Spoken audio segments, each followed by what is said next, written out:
파이썸입니다. 매일마다 스트리밍 순위는 물론이고 음원 차트와 박스 오피스에서까지 아직도 멈추지 않고 새로운 역사를 계속 써내려가고 있는 K-팝 데몬 헌터스. 그리고 이제 이 영화는 드디어 공식적인 넷플릭스의 역대 최고의 영화 자리에까지 오르게 되었습니다. 그래서 이제 외신들은 이 작품의 전 세계적 성공으로 인한 최대 수혜국이 다른 그 어떤 나라도 아닌 우리나라라는 점에 주목하며 이 영화가 우리나라에 가져올 엄청난 가치를 분석하기 시작했는데요. 먼저 영국의 유력 매체 가디언은 K-팝 데몬 헌터스의 인기가 어느 정도 수준인지에 대해 자세히 설명했습니다.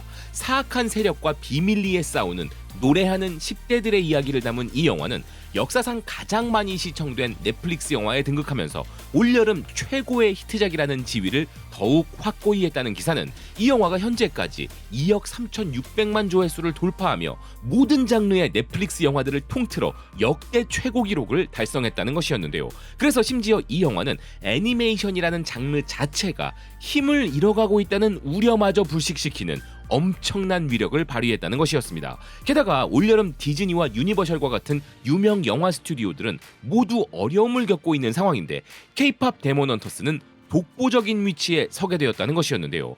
월스트리트 저널 역시도 K-팝 데몬 헌터스의 인기가 얼마나 특이한 현상인지를 주목하고 있었습니다. 기사는 넷플릭스가 지난 10년 동안 수백 편의 영화를 출시해왔지만 그것들이 극장에 걸리는 블록버스터만큼 관객을 사로잡은 적은 없었다면서 이 정도의 인기를 구가한 것은 K-팝 데몬 헌터스가 최초란 것이었는데요. 아울러 현재까지도 전무후무한 현상으로 넷플릭스 구독자들은 끊임없이 이 영화를 반복 재생하고 있어서 2달이 지난 지금 시점에도 조회수가 압도적으로 높다는 기사는 모든 작품들은 초반에 폭발적인 반응을 얻다가 시간이 갈수록 인기가 사그러들지만 이 작품은 완전히 다른 양상을 보인다는 것이었습니다. 그런데 더욱 놀라운 점은 이런 현상이 언제 멈출지를 아무도 알 수가 없다는 전문가들의 의견을 전하고 있었는데요. 여기에 더해 미국의 대중문화 매체 롤링아웃은 K-팝 데몬 헌터스와 한국 문화가 미국 엔터테인먼트를 완전히 바꾸고 있다고 주장했습니다.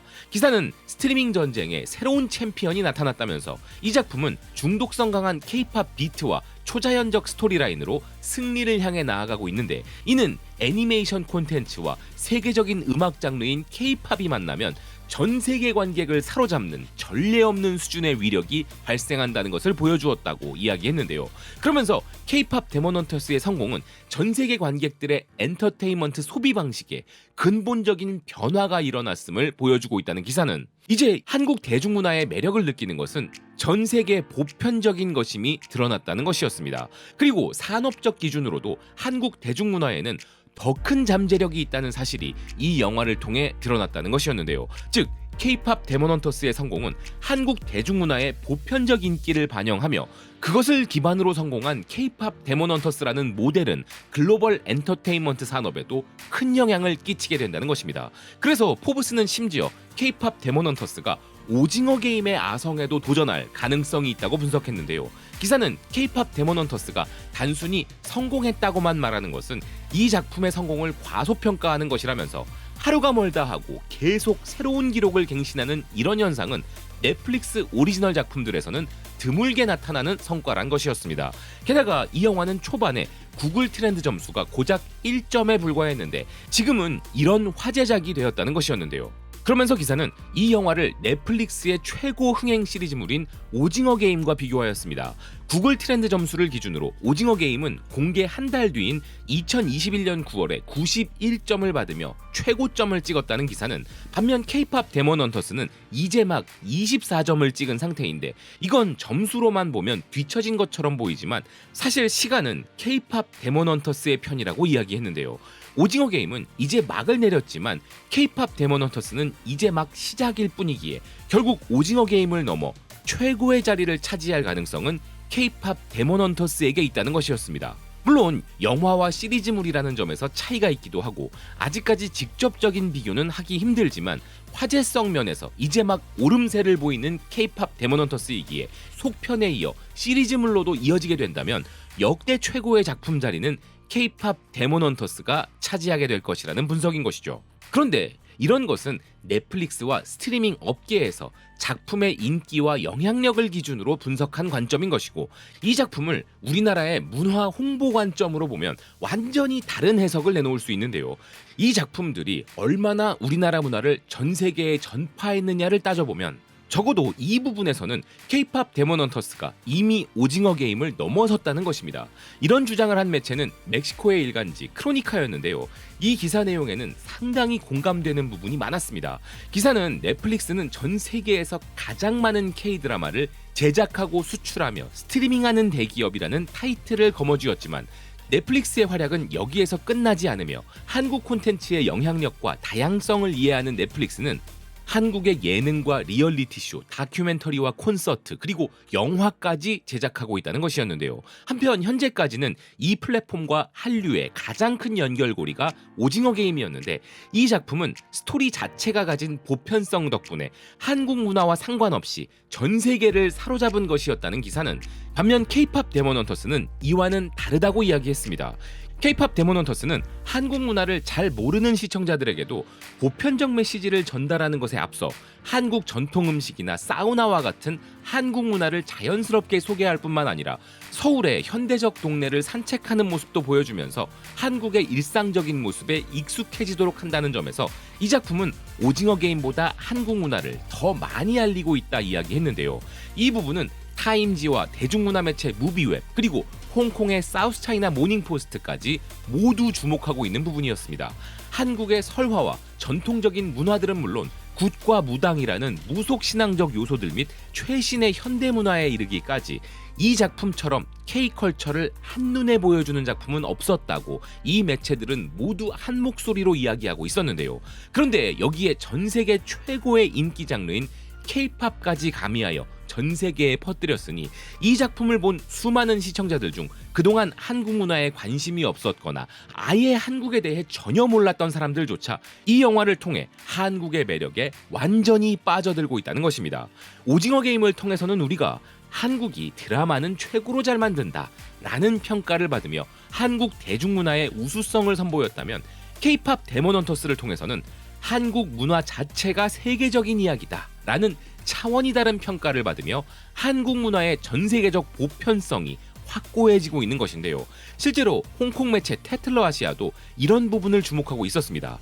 기사는 이 작품이 어떻게 디지털 시대에 K-팝 센세이션의 의미를 재정의했는지 이야기했는데요. 그것은 이 영화가 가상의 K-팝 경험이 오히려 실제보다 차트에서 더 큰 성과를 내고 엄청난 문화적 충격을 낼 수 있음을 입증했기 때문이란 것이었습니다.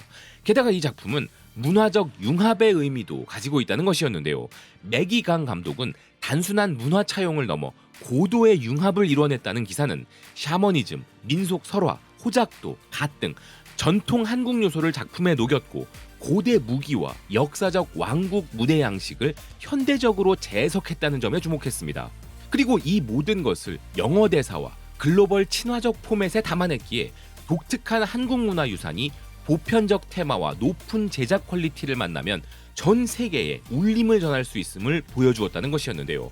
그래서 K-팝 데몬헌터스는 전통적인 한류의 인기에 더해 다차원적 미래를 개척하는 선구자가 되었다고 해석했습니다.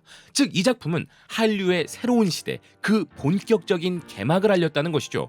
그리고 이런 현상은 우리나라의 경제적 가치와도 직결되는데요. 스위스에 본사를 둔 인스터 하이브 시스템즈의 CEO 파브리스 뷰스는 영국의 경제 전문지인 BBN 타임즈를 통해 한국은 K-팝과 엔터테인먼트를 경제성장 동력으로 활용하고 있다는 분석을 내놓았습니다. 그는 한국은 예상치 못한 강력한 자산이 된 문화 수출을 통해 글로벌 경제 강국으로서의 입지를 다지고 있다면서, 이제 K-팝과 드라마, 엔터테인먼트라는 소프트 파워를 활용하여 한국은 경제 성장을 추진하고 글로벌 입지를 재편하고 있다고 이야기했는데요. 그러면서 한국의 문화적 추진력이 강력한 이유는 세계 최고 수준의 기술력과 결합되었기 때문이라는 그는, 세계에서 가장 빠른 인터넷 속도를 자랑하는 한국의 디지털 인프라가 K 콘텐츠의 글로벌 유통을 원활하게 했으며, 수백만 명이 동시에 참여하는 가상의 K-팝 콘서트 역시도 5G 네트워크와 VR, AR 같은 한국의 기술 덕분에 가능한 것이라면서, 이런 시너지가 경제적인 파급 효과로 직결되었다고 평가했습니다. 게다가 한류의 글로벌 인기는 화장품, 패션, 음식 등 한국 상품에 대한 수요를 즉각적으로 이끌어내는 이른바 BTS 효과를 만들어냈다는 그는 심지어 한국은 이제 관광까지 회복되어 팬들이 서울을 찾아 드라마 촬영지와 콘서트를 방문하며 수십억 달러의 경제적 가치를 한국에 더하고 있다 이야기했는데요. 그렇기에 한국의 문화 수출은 소프트 파워의 교과서라는 그는 한류는 그 자체만으로도 국가의 GDP를 높이는 동시에 한국의 국가 브랜드 파워까지 강화해준다는 것이었습니다. 뿐만 아니라 음악과 스토리텔링을 통해 마음과 마음을 연결시키는 한국은 중립적이면서도 강력한 글로벌 플레이어로 점점 더 부각되고 있다는 것이었는데요. 그래서 한국은 이제 문화와 기술을 결합해 경제 성장을 견인하는 청사진을 제공한다면서 이를 통해 한국은 경제를 다변화하고 전통 산업 의존도를 낮추며 창의 경제에서 글로벌 리더로 자리 잡고 있다는 것이었습니다. 그래서 K-팝의 비트와 K-드라마의 서사가 전 세계를 울릴 때마다 그것은 한국의 경제적 번영과 문화적 영향력을 가져온다는 그는 지정학적 충돌이 일어나는 이 시대에 한국의 전략은 매혹적인 교훈이라면서 한국의 노래 한 곡, 드라마 한 편은 이제 가장 강력한 경제무기라는 것이었습니다. 한류의 다음 시대, 또 다른 확장이 일어나고 있는 것을 강하게 체감하고 있는 요즘입니다. 거기에 불을 당긴 것은 분명 K-팝 데몬헌터스겠지만 이제 더 다양한 곳에서 이런 부분들이 증명되고 있는데요. 독보적인 최신 기술만큼이나 문화적 영향력은 모든 국가들이 꿈꾸는 최고의 무기인데 대한민국은 이 두 가지를 모두 갖추고 있고 심지어 그것들의 시너지까지 일으켜 최고의 효율을 이끌어내는 전 세계에 몇 안 되는 국가라는 점이 정말 자랑스럽다는 생각입니다. 시청해주셔서 고맙습니다. 또 뵙겠습니다.